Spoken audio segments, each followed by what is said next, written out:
Finance management. Good day. Mappineering is an excellent tool for managing your finances.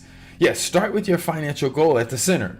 Branch out to key areas like budgeting, saving goals, investment strategy, and debt reduction plans. Use sub-branches to detail specific actions and timelines. This visual approach helps in organizing your financial activities and staying on track. It also makes it easier to identify areas needing improvement and celebrate your achievements.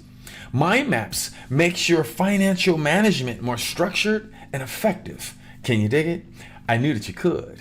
Peace.